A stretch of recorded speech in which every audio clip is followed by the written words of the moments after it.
solo estoy dejando entrar algunos que todavía están entrando a la reunión.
Bueno, ustedes, vamos a empezar. Voy a compartirles mi pantalla.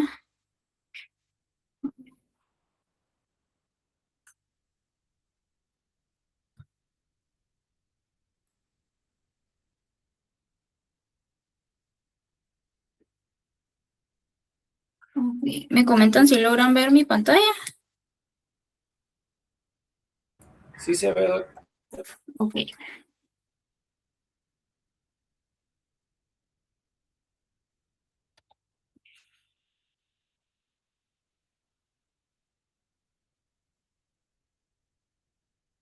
Muy bien, bueno.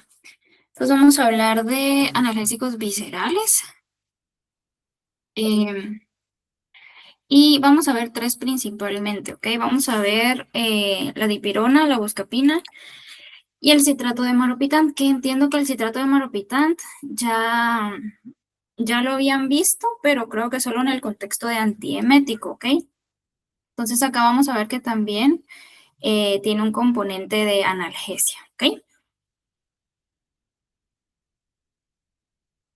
Solo veremos ustedes que yo creo que más estudiantes se quieren entrar.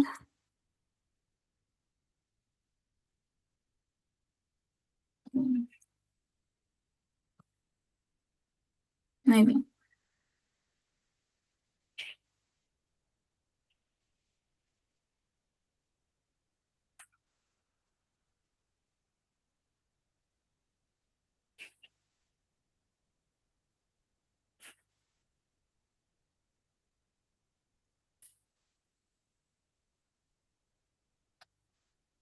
ok, bueno.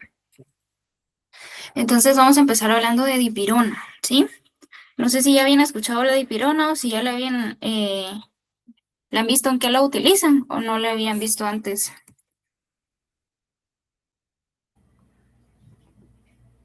Creo que funciona como un antipirético, ¿no? Sí, antipirético, perfecto. Ok, muy bien. Entonces, la dipirona también se le llama metamizol, ¿ok? Acá tienen que tener mucho cuidado. Hay otro fármaco que se llama metimazol, ¿ok? Lo vamos a ver, pero es más adelante. Se utiliza para enfermedades de tiroides, ¿ok? Entonces está metimazol, que eso no es lo mismo que dipirona. Dipirona es metamizol, no se me vayan a confundir, ¿ok? Es un AINES, es del grupo de las pirazolonas, eso no se lo voy a preguntar, solo por si les interesa.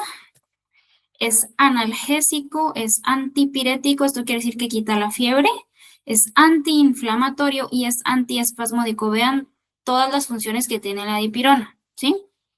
Entonces es un fármaco bastante bonito, solo hay que saber en qué casos utilizarlo, pero es muy bueno. Vamos a ver su mecanismo de acción, ¿ok?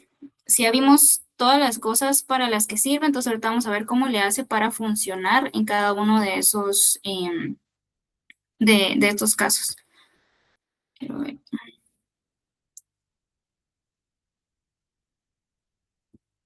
Ok. ¿Pueden ver mi puntero ahí ustedes? Sí, doctora. Ok, gracias. Muy bien. Entonces, mecanismo de acción. Como es antiinflamatorio, inhibe COX-1, COX-2 y COX-3. Esto al final inhibe prostaglandinas a nivel periférico, ¿ok? Entiendo que ustedes ya en la forma 1 ya vieron AINES. Entonces, en teoría ya saben cómo funcionan. Si les quedó claro cómo funcionan los AINES, alguien me puede decir. Si no, pues lo vamos a repasar ahorita.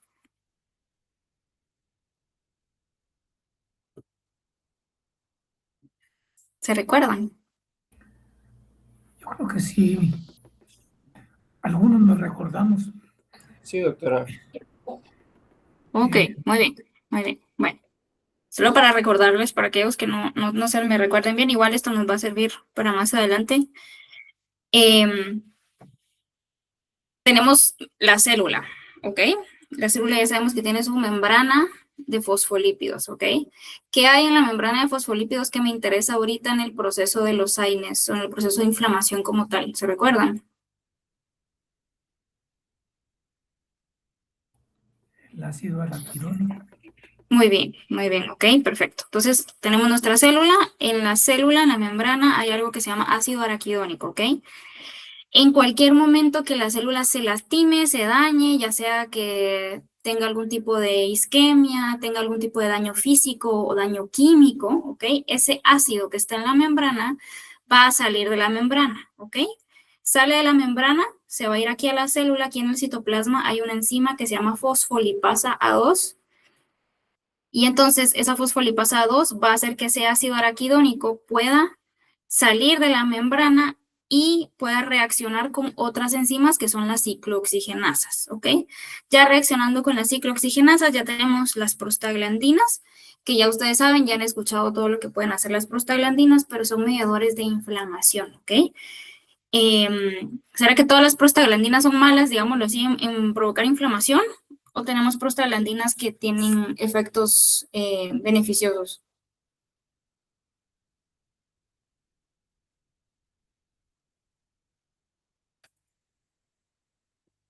Hay algunas que tienen efectos beneficiosos. Los nombres no me recuerdo ahorita, pero sí me recuerdo que algo tenía que ver con la función renal.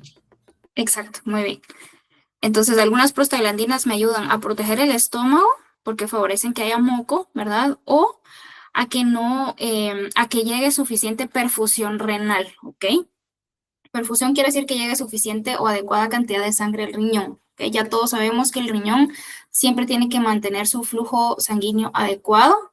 Si en algún momento el riñón no recibe suficiente flujo, podemos empezar a tener daños a la nefrona, luego daño renal agudo o en todo caso daño renal crónico, ¿sí?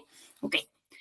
Entonces, no necesariamente bloquear todas las prostaglandinas es bueno. Lo ideal sería que tuviéramos un fármaco que nos bloquee solo las prostaglandinas que promueven inflamación, ¿ok? Pero muchos no hacen eso, sino que me bloquean las dos, las que me ayudan como protectoras y las que me dan inflamación también, ¿ok? Si se recuerdan, las prostaglandinas que vienen de la reacción con COX-1 son las que son protectoras. Las que vienen de reacción con COX-2 son las que me provocan inflamación, ¿ok? Entonces, en teoría, yo busco un fármaco que solo me bloqueara dos, no la uno, que la mayoría me bloquean los dos, ¿ok? Y tenemos también la COX-3, que no sé si lo habían escuchado, pero esta principalmente se encuentra a nivel central y media procesos de inflamación o de dolor y de fiebre, ¿ok? Entonces, si aquí me dice que la dipirona me va a bloquear COX-1, COX-2 y COX-3, quiere decir que me va a hacer cosas buenas, pero también cosas malas, ¿ok? Pero vean que con la COX-3 estoy ayudando en analgesia y en la fiebre también, ¿sí? Cosa que no hacen muchos de los AINES normales que conocemos, ¿sí? Tenemos el efecto antipirético que ya dijimos es que inhibe prostaglandinas a nivel central a través de la COX-3, ¿sí? Y vemos que tenemos un efecto antiespasmódico. Y acá me dice que inhibe el calcio en las células del músculo liso, ¿ok? ¿Se recuerdan del fisio? ¿Qué cosas necesito yo para que haya contracción muscular?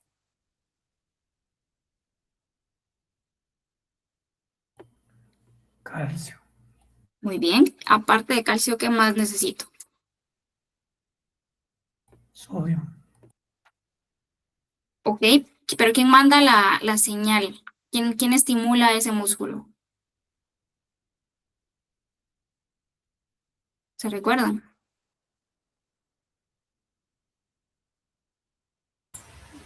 Las fibras neuromusculares. Pero, ¿qué sale de ellas para que le digan al músculo contraete? ¿Quién está ahí diciendo qué es lo que tiene que pasar? Acetilcolina.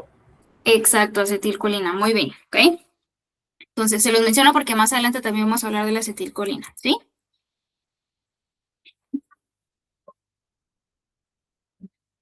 Perdón, ustedes solo voy a contestar mi compu porque me estoy quedando sin batería.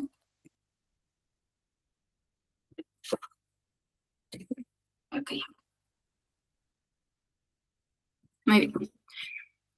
Y también es analgésico a nivel del sistema nervioso central y periférico. Esto lo hace porque favorece la liberación de opioides endógenos.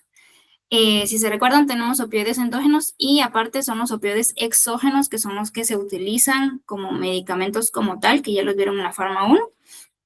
Entonces, la dipirona favorece la liberación de opioides endógenos y esto mismo va a potenciar que si yo mezclo dipirona con un opioide exógeno, digamos fentanil o tramadol, voy a potenciar el efecto analgésico de esos fármacos. Los metabolitos de la dipirona, o sea, cuando se procesa la dipirona en el cuerpo, también va a actuar en receptores cannabinoides. ¿Alguien sabe qué son receptores cannabinoides?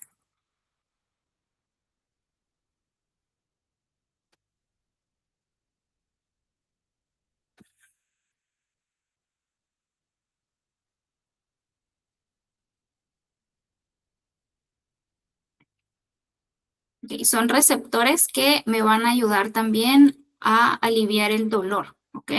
Entonces vean que la dipirona me va a ayudar a aliviar el dolor porque ayuda en la liberación de opioides endógenos y también llega a receptores cannabinoides, ¿sí? Alivia el dolor porque activa también la vía del óxido nítrico y canales de potasio a nivel periférico, lo que adormece terminales nerviosas que mandan la señal del dolor, ¿ok? Y abre canales de potasio provocando una hiperpolarización de la neurona primaria o nociceptor que provoca su desensibilización, ¿ok? Si se recuerdan de la fisio, tenemos las neuronas que funcionan con cargas, ¿ok? Si yo vuelvo muy negativa una célula, en este caso una neurona, no va a estar recibiendo estímulos, ¿ok? Entonces no va a estar recibiendo los estímulos de dolor. Entonces vean que la dipirona tiene varias vías por las cuales me está bloqueando el dolor, ¿ok? Eso quiere decir que es un buen analgésico. Vamos a hacer una pequeña comparación entre dipirona y otros AINES. ¿Sí, don Juan tiene una pregunta? sí, solo quisiera verificar. El potasio se mueve de su lugar normal, que es en el citoplasma, hacia el espacio intersticial para provocar esa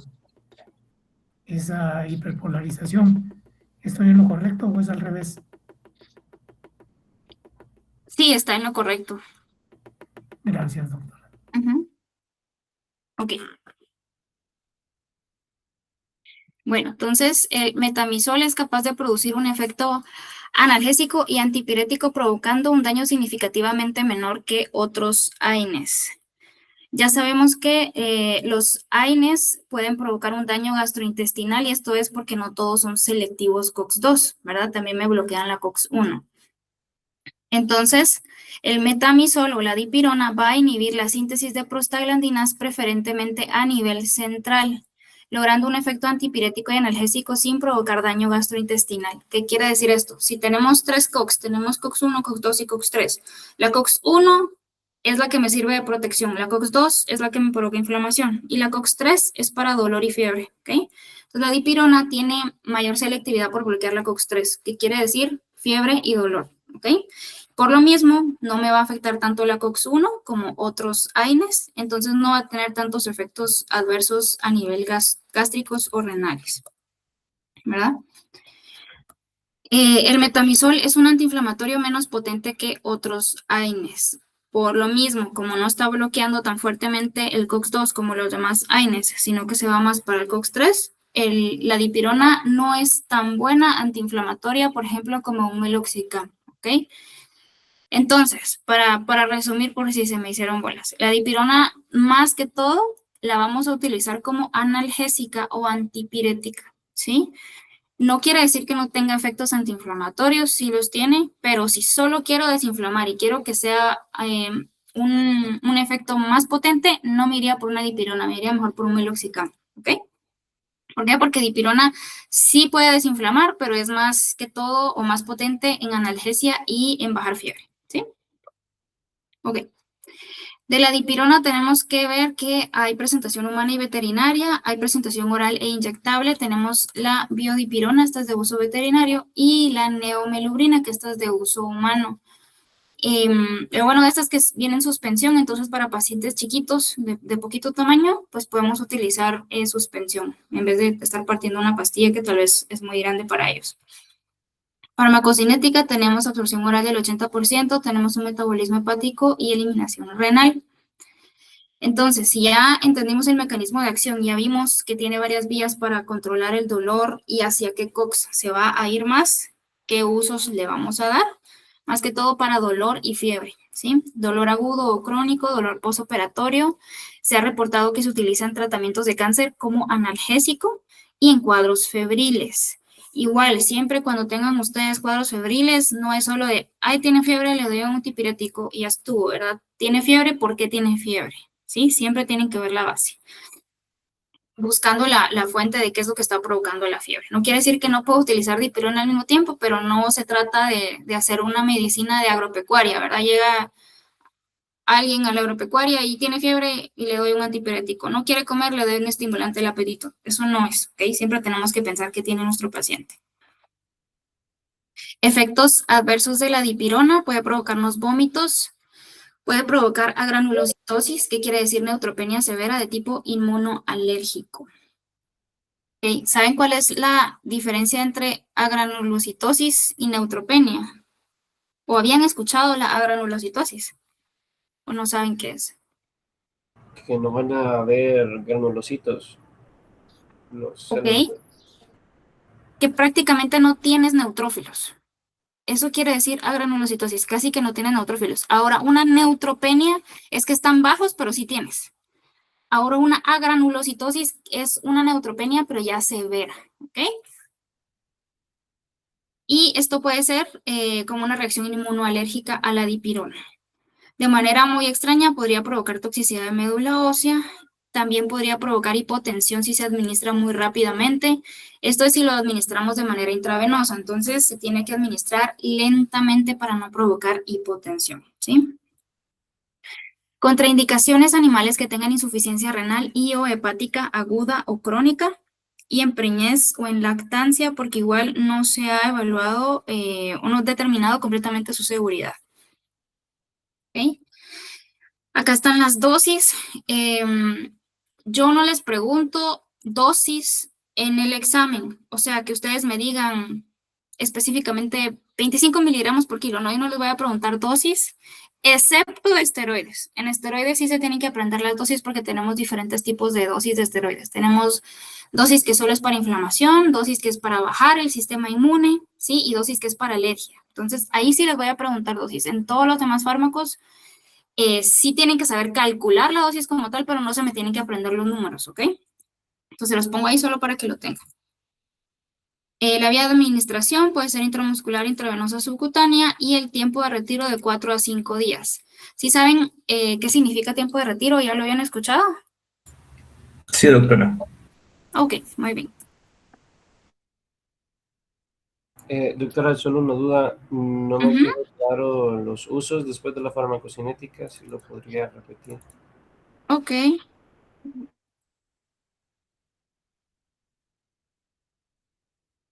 Acá los usos. Ok. Gracias. Eh, Como ya vimos el mecanismo de acción, la dipirona va a actuar como un AINES y va a bloquear prostaglandinas derivadas de la reacción de Cox, ¿sí? Pero ya vimos que tenemos tres tipos de Cox, que Cox es una enzima, ¿sí? Y me va a provocar diferentes prostaglandinas. Dentro de las prostaglandinas que va a bloquear la dipirona, va a bloquear más fuertemente las prostaglandinas que están relacionadas con el dolor y con la fiebre, no tanto las que están relacionadas con la inflamación. Entonces, los usos de dipirona van a ir más que todo en cuanto a analgesia y fiebre, no tanto para inflamación. Entonces, por eso los usos que le vamos a dar va a ser cualquier enfermedad que esté cursando como un dolor agudo o crónico, con dolor postoperatorio, o con cáncer, o con cuadros febriles. Eh, o sea, es tal vez como muy, mm, como que abarca mucho, digámoslo así, si yo solo te lo dejo como dolor agudo o crónico, pero allá queda en el criterio de ustedes de qué enfermedad están teniendo dolor, el paciente es apto para recibir dipirona, se lo puedo poner, ¿ok? Apto me refiero a que no tiene insuficiencia renal, no tiene insuficiencia hepática, entonces le puedo dar dipirona para el dolor, ¿verdad? Cuando yo sé tal vez que el dolor es muy fuerte y necesito un analgésico más potente, por ejemplo, meloxicam sí me va a ayudar a quitar el dolor, pero es más porque quita la inflamación. En cambio, dipirona va a ir directamente a quitar el dolor. No sé si te queda un poquito más claro. Sí, y una pregunta, ¿cuál sería la mejor forma de administración a un animal? Sería, una vez me recomendaron dárselo intravenoso, pero vi que también intramuscular y lo demás, pero no duele como otros medicamentos. No, no duele como otros, pero aquí tenés que ver la practicidad, ¿verdad? Cómo se deja el paciente, qué tan necesario es estarlo pinchando a cada rato. Ahora, si tú lo tienes hospitalizado, lo tienes canalizado, pues obvio, ándate por la vía intravenosa, ¿verdad? Pero si es un paciente que tal vez tú lo estás tratando y el tutor se lo está llevando a su casa, pues no le vas a decir, mire, venga todos los días a que yo lo pinche, ¿verdad? Le puedes dejar pastillas, le puedes dejar el jarabe. eh, o sea, todo depende de tu contexto, pero lo ideal es tratar de molestar a los animales lo menos posible. Entonces, si lo tenés hospitalizado, pues de una vez pones el intravenoso, ¿verdad? O si te viene a consulta, pero no lo quieren dejar hospitalizado y tú quieres que le haga un efecto rápido, se lo puedes poner intramuscular, ¿verdad? Y ya le dejas pastillas en su casa en la siguiente dosis que le toque, ¿verdad? Todo depende del contexto que estemos hablando, ¿sí? Gracias. Ok. Y las dosis. Muy bien. ¿Alguna otra duda con dipirona?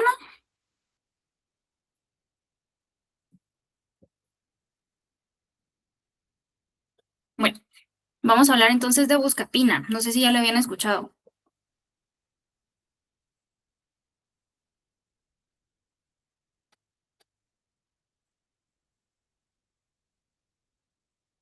Bueno, ok.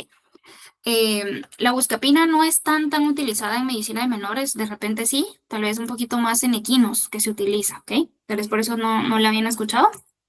Vamos a hablar un poquito de ella. La buscapina también se le conoce como butilbromuro de escopolamina o butilbromuro de iosina.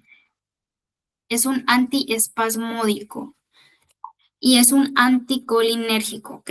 ¿Alguien me puede explicar qué significa anticolinérgico?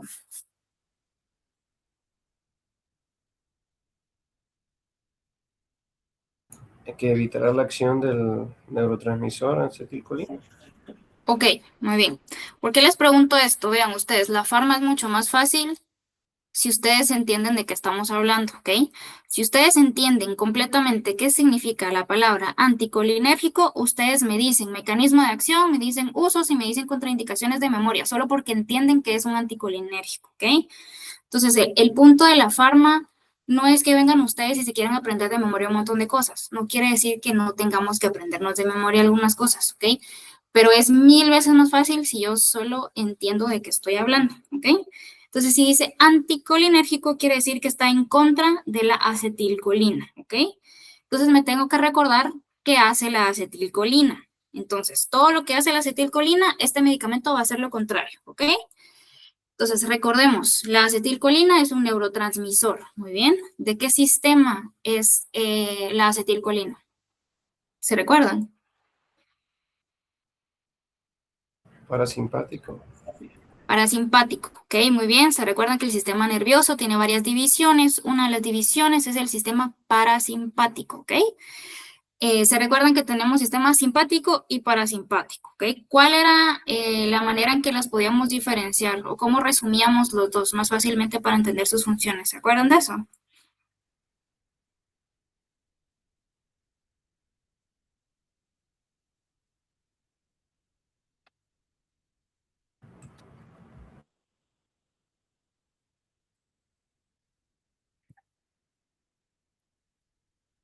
Todos los que llevaron físico conmigo tendrían que contestarme. Uno es de alerta y el otro es de relajación.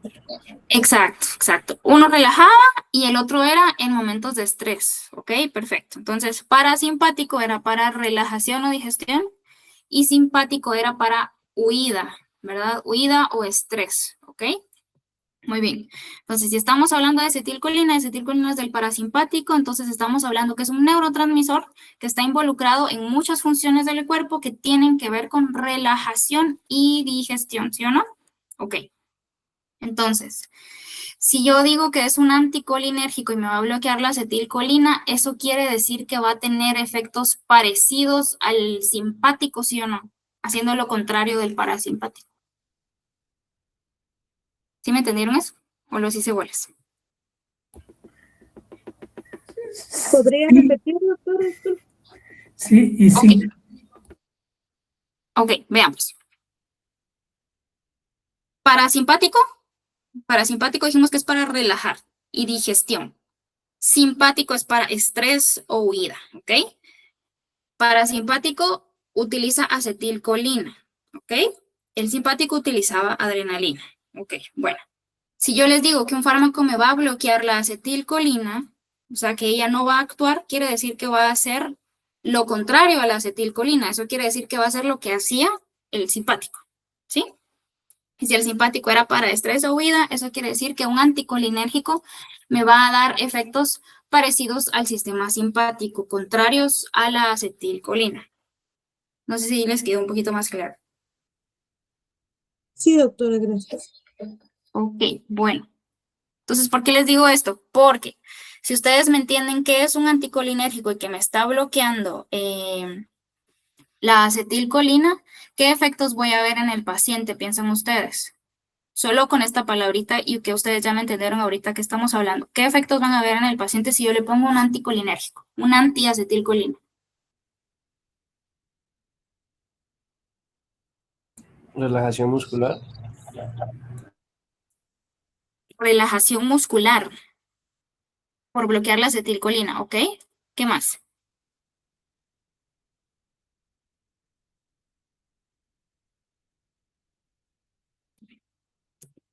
Sí, Ana Beatriz.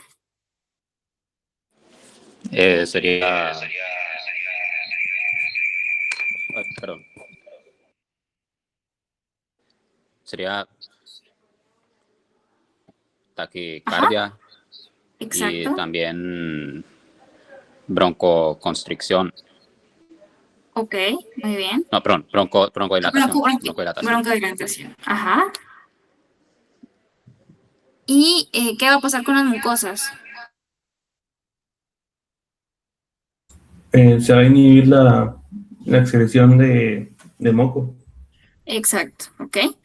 Entonces, todo eso va a provocar el fármaco solo por ser anticolinérgico. ¿De qué me sirve todo esto que va a hacer? Que bloquee la contracción muscular. ¿Por qué? Porque así tengo un efecto antiespasmódico, ¿ok? Muy bien. Entonces, vean que solo con entender la palabra anticolinérgico, ya entienden el mecanismo de acción, ya entienden el uso y ya entienden qué efectos adversos va a tener, ¿ok? La buscapina no va a atravesar la barrera hematoencefálica, por lo que los efectos centrales anticolinérgicos van a ser mínimos. Tiene un inicio de acción rápido de 5 a 10 minutos intravenoso y un efecto de duración corta de 2 horas. ¿Ok? Mecanismo de acción, ya dijimos que es un fármaco anticolinérgico, eso quiere decir que va a reducir la peristalsis gastrointestinal al inhibir competitivamente receptores muscarínicos en músculo liso. Y vean, acá les puse, aunque no es un analgésico como tal, puede dar efecto analgésico por su acción espasmolítica, ¿ok? Entonces, dentro de su mecanismo de acción, por ser anticolinérgico, no tiene cómo quitar el dolor, ¿sí? Pero, por ejemplo, si yo estoy cursando con un cuadro digestivo que me está provocando mucho dolor o tengo, por ejemplo, no sé si alguien ha padecido de alguna intoxicación alimentaria, y saben que el movimiento intestinal exagerado puede provocar mucho dolor, ¿ok? Entonces, un antiespasmódico me va a quitar ese dolor, no porque actúe directamente en la mediación del dolor, pero me va a disminuir el movimiento intestinal y eso me puede ayudar en cuadros intestinales, ¿ok? Con la buscapina tenemos que revisar si viene sola o si viene combinada. Muchas veces, por ejemplo, acá el Buscopan Compositum viene dipirona con buscapina, el que acabamos de ver junto con este, ¿ok? Vienen con los dos. Y en otras presentaciones viene solamente la buscapina, entonces siempre se tienen que fijar cuál de los dos están utilizando, ¿ok? Hay presentación humana y veterinaria, oral e inyectable, ¿ok? Entonces, ya entendiendo el mecanismo de acción, ¿qué usos le darían ustedes a la buscapina? ¿Para qué la utilizarían ustedes? ¿En qué casos?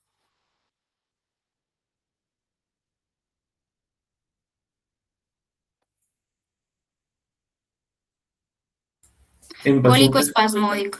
Perdón, ajá, ¿sí? sí iba a decir que en pacientes con dolor agudo. Exacto, es pacientes con dolor agudo intestinal, ¿verdad? O que sea provocado por un espasmo. Muy bien.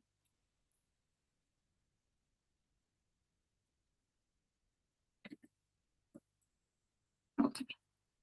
Indicado para uso de una sola vez o esporádico. ¿Por qué creen ustedes que me dice aquí que lo vamos a utilizar solo una vez o esporádicamente? ¿Qué piensan?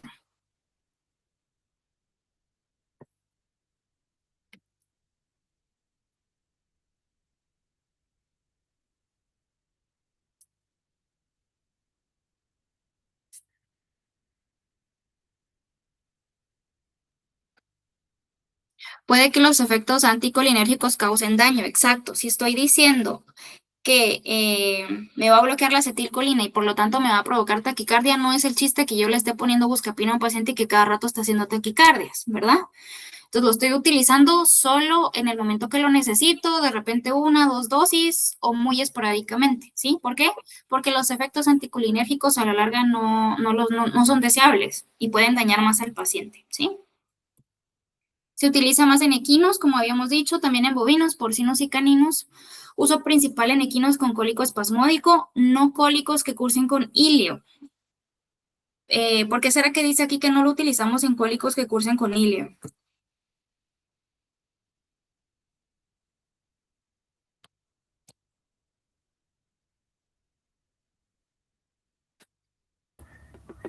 Es que el ilio es baja motilidad intestinal. Y si le mete buscapina lo va a poner peor. Exacto, exactamente. Va, ahora imagínense hacer eso en un caballo. ¿Qué va a pasar con ese caballo? Que va a morir. Espero, ¿qué va a pasar No, el específicamente? ¿Cómo se va a dolor, morir? el dolor. Por No es dolor, el sí. dolor. El Aparte cólico del va a dolor. ser, el cólico se va a incrementar y en lugar de hacer la analgesia, lo que va a hacer es el efecto contrario. Exactamente, ¿ok? Si yo, y no necesariamente en un caballo, ¿verdad? En cualquier otro paciente que ya tenga reducción en la motilidad intestinal, yo le pongo buscapina, voy a reducir aún más esa motilidad intestinal. ¿Qué va a pasar? Se va a empezar a llenar de gas, va a haber proliferación de bacterias, va a haber traslocación bacteriana. Traslocación bacteriana quiere decir que las bacterias del intestino van a ser absorbidas por los vasos sanguíneos del intestino y van a pasar a la circulación sistémica, ¿sí? Pasando a la circulación sistémica puede tener sepsis. Y si estamos hablando de un caballo, le va a dar laminitis, ¿sí? Entonces tenemos que tener cuidado de que no se va a utilizar en cualquier tipo de cólico, ¿verdad? Dolor abdominal asociado a cólico espasmódico va a ser otro uso. También para relajación del recto, para palpación rectal en equinos. Como vimos que su efecto es corto, es de 20 minutos, se lo podría administrar a un equino si yo le quisiera hacer una palpación rectal, ¿verdad? Y otro de los usos puede ser en casos de diarreas, ¿verdad? Siempre entendiendo por qué fue la causa de la diarrea, podría ayudarme a aliviar un poco esa motilidad exagerada, ¿ok? Pero no quiere decir que esté indicado en todas las diarreas. Ustedes tienen que evaluar cuál es la causa de la diarrea principal. ¿Ok? Efectos adversos, ustedes ya me los dijeron. ¿Sí, sí, don Juan? Fíjese que lo que me está costando relacionar es la buscapina con la pancreatitis. ¿En, Buena pregunta, don Juan. en Sí. dónde interrelacionan para Sí, arreglar la analgesia de la pancreatitis? ok, perfecto, muy bien. Vean, ahorita el tema en sí son analgésicos viscerales, ¿sí? Varios de los que vamos a ver acá los van a poder utilizar en pancreatitis, pero no necesariamente todos van a ser utilizados en la pancreatitis como tal, ¿ok? Yo lo que les quiero enseñar ahorita es qué fármacos se pueden utilizar en analgesia visceral. Y ya ustedes entendiendo el mecanismo de acción junto con las clases que van a tener de medicina, ya ustedes van a saber cuáles sí se utilizan para pancreatitis y cuáles no, ¿verdad? Entonces, en cuanto al mecanismo de acción como tal, en teoría no se utilizaría la buscapina en la pancreatitis, ¿ok? De repente pueda empezar a ver alguna literatura que diga que sí, tal vez porque disminuye las secreciones pancreáticas, pero tendríamos que considerar bien si los efectos adversos pueden ayudarme como tal. Y si vamos al consenso de pancreatitis, no menciona buscapina y realmente tampoco menciona dipirona, ¿verdad? Pero si ustedes ven el mecanismo de acción de la dipirona, es bastante bueno. Entonces, podría yo agregar dipirona a mi caso de pancreatitis si así lo deseo, ¿verdad? Pero si nos vamos al consenso como tal, no está ni buscapina ni dipirona. No sé si le contesto, don Juan. Sí, doctora, gracias. Muy bien. Bueno, entonces efectos adversos, ustedes mismos ya me los dijeron, taquicardia transitoria, por lo menos unos 30 minutos, dilatación pupilar, membranas mucosas secas. ¿Qué contraindicaciones vamos a dar a la buscapina? No utilizar en pacientes con hilio, ya lo dijimos, en cólico obstructivo equino, en preñez y en lactancia. Y no se considera seguro su uso en gatos. Sí se ha utilizado, pero más que todo ha sido experimental. Y los efectos anticolinérgicos en los gatos han sido muy fuertes, incluso puede tener ciertos cambios de comportamiento en los gatos, entonces no se recomienda utilizar la buscapina. Las dosis, les dejo acá la dosis de caninos y de equinos y el tiempo de retiro de 12 días. Ok, muy bien. No sé si tienen una duda.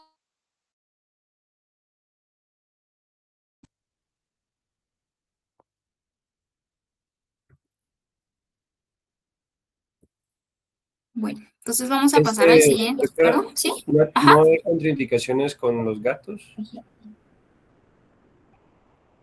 ¿Cómo así? Perdón. ¿Se puede De la que utilizar acabamos de ver. de buscapina?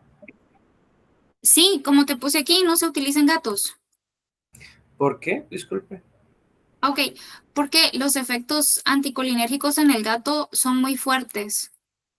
Y son peor, digamos, los efectos adversos que tenemos en el gato que el efecto terapéutico que queremos obtener. E incluso en el gato pueden haber cambios de comportamiento también. Entonces, sí se ha utilizado, pero en estudios muy puntuales y muy esporádicamente y no se tiene una dosis establecida como terapéutica. Entonces, no se recomienda utilizar un anticolinérgico como este en los gatos. Ok, gracias. Ok. Bueno, entonces vamos a hablar del citrato de maropitán, que en teoría ustedes pues ya lo vieron. ¿Qué me pueden decir del citrato de maropitán? De lo que ya vieron.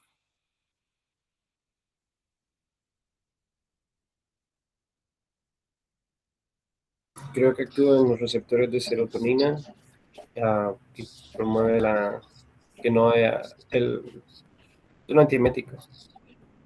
Ok, es un antiemético, ¿sí? Y va a actuar en receptores NK1. ¿A quién reciben los receptores NK1? ¿Se recuerdan? La sustancia P. Sustancia P. Muy bien, sustancia P. ¿Y qué es la sustancia P?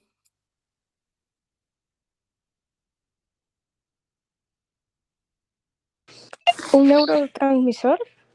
Muy bien, es un neurotransmisor que provoca dolor, ¿sí? Entonces, si yo bloqueo un neurotransmisor que provoca dolor, pues voy a tener analgesia, ¿verdad? Entonces, el citrato de maropitán, ya lo habían visto que es un antiemético, pero también es un analgésico visceral. Vean que dice visceral. ¿A qué nos referimos con un analgésico visceral? Aparte sería un analgésico somático. ¿Cuál sería la diferencia?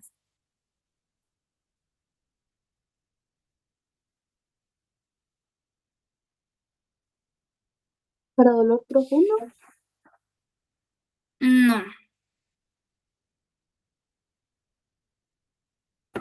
Uno es del simpático y el otro es del parasimpático, ¿no? no. Analgesia visceral quiere decir que me va a quitar el dolor en las vísceras, o sea, en los órganos internos, ¿sí? Analgesia somática quiere decir que me va a quitar el dolor en los músculos, ¿ok? Músculo, piel, ¿verdad? O hueso. Entonces, acá estamos hablando de una analgesia visceral. Más que todo en este contexto es que se ha utilizado o se ha estudiado el citrato de maropitán. No les estoy diciendo o negando de una vez que no se pueda utilizar para analgesia somática, pero no hay suficientes estudios para eso. Los estudios que hay son más que todo para analgesia visceral, o sea, para vísceras, ¿sí? Ok. Entonces, mecanismo de acción, ustedes ya se lo saben, antagoniza receptores NK1 bloqueando la sustancia P, y ya sabemos que la sustancia P es un neurotransmisor que puede provocar dolor. Su farmacocinética se absorbe rápidamente de manera parenteral. Parenteral, ya sabemos ustedes que son vías intramuscular, subcutánea o intravenosa. Aquí no se incluye la oral, ¿verdad? Tiene poca absorción oral. En gatos es mejor que en perros. Su distribución, unión a proteína plasmática, vean casi del 100%. Su vida media es de 7 horas, pero su efecto dura 24 horas por su larga unión a los receptores. Sí atraviesa la barrera hematoencefálica, por eso es que llega al centro del vómito y por eso es que tiene un efecto antiemético. Y los receptores NK1 se van a encontrar principalmente en el sistema nervioso central. Metabolismo, se metaboliza extensamente en hígado. ¿Por qué me interesa esto que se metaboliza extensamente en hígado? Porque si tengo un paciente que tiene fallo hepático, no va a metabolizar el fármaco, ¿sí? Se va a acumular demasiado en su cuerpo, podemos tener efectos adversos. Entonces, para eso es que nos sirve la farmacocinética. La excreción principalmente es por heces y muy poco por orina. Si ustedes ven el Cerenia, depende qué presentación tengan, pero si ven el Cerenia como tal, muchos dicen que solo se puede utilizar en perros, el frasquito como tal, ¿ok? Pero sí se puede utilizar en gatos. Esto es información fuera de etiqueta. Eso quiere decir que a veces algún fármaco lo da el laboratorio con ciertas indicaciones, pero estudios aparte han demostrado que se puede utilizar de otra manera diferente a la que ya dice la etiqueta, pero siempre con respaldo científico, ¿verdad? Entonces, cuando es así, decimos que es una información fuera de etiqueta, ¿verdad? Entonces, sí se puede utilizar en gatos. Yo creo que presentaciones más recientes de Cerenia sí dicen que sí se utiliza en gatos, ¿verdad? Las vías de administración, igual, si ustedes leen el prospecto de Cerenia, dice que la vía es subcutánea. Pero igual, fuera de etiqueta, también se ha visto que sí se puede administrar de manera intravenosa, con la única salvedad que lo tenemos que diluir, ¿sí? No sé si alguien ha administrado Cerenia que me puede decir qué característica tiene el Cerenia cuando lo inyectan. Les arde. Duele un montón, pero un montón ustedes. No todos los perros, pero la mayoría pegan unos gritos horribles. Entonces, no quiere decir que no lo vamos a utilizar en esa vía, a veces nos toca, pero algo que ustedes tienen que hacer es decirle al propietario desde antes de poner el medicamento, mire, este medicamento arde, se lo voy a poner, pero su perrito probablemente va a llorar, ¿ok? ¿Por qué van a hacer esa salvedad? Porque si ustedes no hacen esa salvedad y la señora o el señor solo mira que su perrito está pegando de gritos, lo primero que van a decir es que ustedes no saben inyectar, que ustedes no saben hacer su trabajo, ¿sí? Ahora, si ustedes desde antes de de pinchar al animal le dicen qué es lo que va a pasar al dueño, entonces el dueño ya se queda así, ¿cierto? No es que él no sepa hacer su trabajo, sino que simplemente el medicamento arde mucho, ¿sí? Una de las cosas que ayuda a que no duela tanto es mantenerlo en refrigeración, ¿verdad? Entonces, vías de administración subcutánea, dijimos que es doloroso, y B, sí se puede, pero siempre diluido con solución salina. ¿Qué tanto? Podemos poner el doble de lo que ya tenemos de Cerenia. Si la dosis de Cerenia me salió 1 ml, pues lo diluyo con otro ml de solución salina y ya le administro 2 ml al paciente, ¿verdad? Las presentaciones orales tenemos este que es el Petomitic. La dosis tiende a ser mayor en tableta que en vía parenteral. Y esto es porque la absorción oral es menor. Entonces, si alguien se pone a ver como tal cuántos miligramos le estoy administrando en una tableta en una dosis de inyectable, vamos a ver que es mayor en la tableta, pero es por lo mismo de que no se absorbe tan bien de manera oral. ¿Sí, Carla?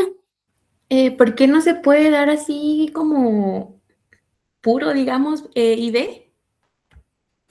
Fíjate que puede doler un poquito. Si duele de manera subcutánea, no quiere decir que sea igual, ¿verdad? Pero sí se recomienda mejor diluirlo, por lo mismo. Y, por Ujú. ejemplo, ¿este se puede dar así IV rápido o lento? Pues realmente nunca ustedes van a administrar así rápido los medicamentos, ¿verdad? Siempre tienen que hacerlo no súper despacio, pero sí con cierta delicadeza, digámoslo así. Este no tiene alguna indicación de que si lo haces rápido vas a tener algún efecto adverso, pero tampoco quiere decir que lo vas a hacer así súper rápido y vas a pachar el émbolo, ¿verdad? Sino que sería velocidad normal, digámoslo así. Ujú. Gracias. Ok. El producto se tiene que emplear dentro de los 28 días después de perforar por primera vez el tapón, ¿ok? La edad mínima para el Cerenia es de 3 meses. Algunas fuentes reportan que sea de 2 meses, sin embargo, en cachorros menores a 11 semanas de edad hay evidencia histológica de hipoplasia celular en la médula ósea, ¿ok? O sea, se daña la médula ósea de pacientes muy jóvenes cuando yo utilizo con ellos Cerenia. Se debe de mantener en refrigeración porque mejora la solubilidad y también provoca menos dolor a la aplicación subcutánea. Usos, ya sabemos que es para vómitos, se puede utilizar para vómitos inducidos por quimioterapia, me va a servir para pancreatitis, para enteritis, para cinetosis, que ya sabemos que es el mareo por movimiento, o sea, perritos que van a viajar en carro y vomitan por el movimiento. Vómito inducido por jarabe de ipecacuana. Esto casi no se utiliza, pero es un medicamento que provoca vómitos. Entonces, se puede utilizar el Cerenia para eso. Para dolor visceral, ¿ok?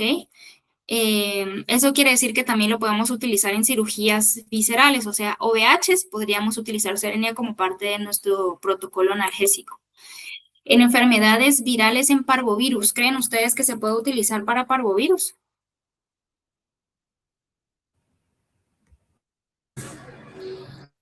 Sí. Sí, ok. ¿Qué cuidado tendrían que tener ustedes si lo van a utilizar para parvovirus? Que no sea un cachorro menor de 11 semanas.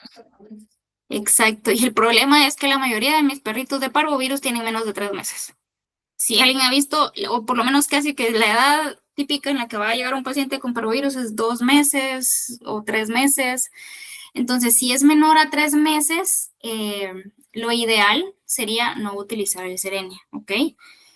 Ya queda a criterio de cada médico si lo utiliza o no, pero hay muchas veces que tenemos pacientes con parvovirus con 3, 4 antieméticos y no se controlan los vómitos y con mucho dolor, aunque lo tengamos con otros analgésicos.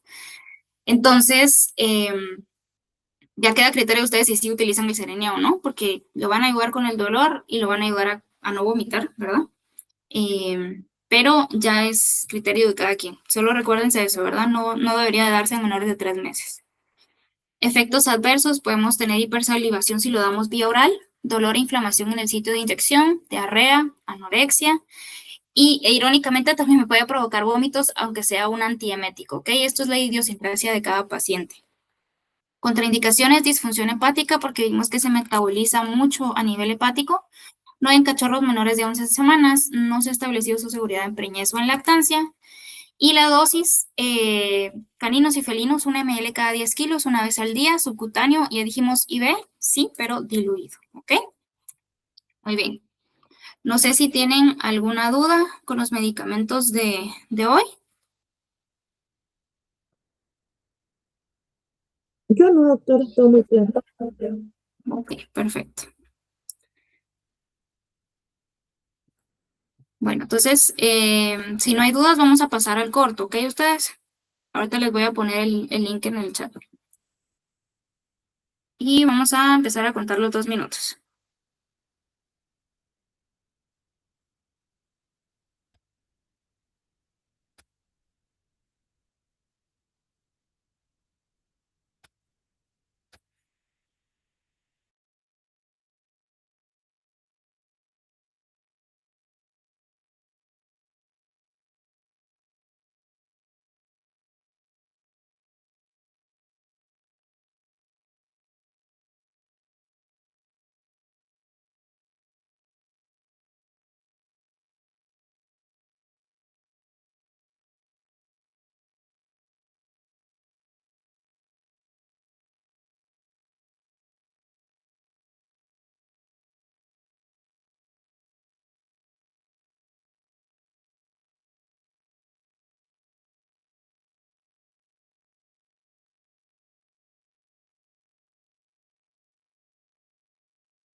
Ok, se acabó el tiempo, ustedes.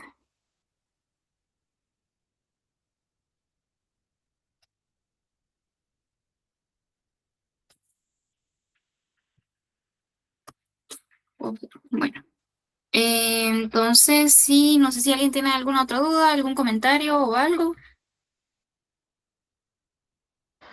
Doctora, disculpe, ya que ahorita ya están como oficiales las asignaciones, ¿empezarán a distribuir grupos como para laboratorio o algún otro trabajo? Ay, Elizabeth, fíjate que se te cortó un poquito, entonces no te escuché toda tu pregunta. ¿Qué cosa para el laboratorio, perdón? A hacer grupos de trabajo o a hacer, no sé, grupos para algún trabajo en específico por secciones, ya Sí, que sí, son sí. oficiales. Sí, ya vamos a empezar a tener ejercicios en grupo y el trabajo final, ¿verdad? De, de semestre, que siempre se deja un trabajo de semestre, también va a ser en grupos, ¿verdad? Ahorita como tal todavía no hemos hecho ningún tipo de grupos, pero ya vamos a empezar con eso, ¿ok?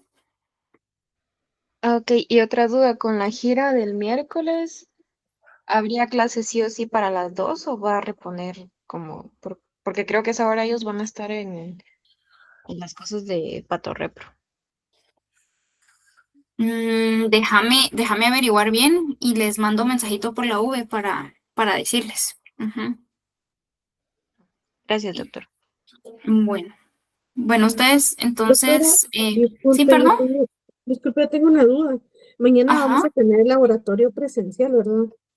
sí. Es que yo le preguntaba por eso de los bloqueos, que últimamente está algo inestable, que sí, que no, entonces, por eso preguntaba, ahora para salir con tiempo.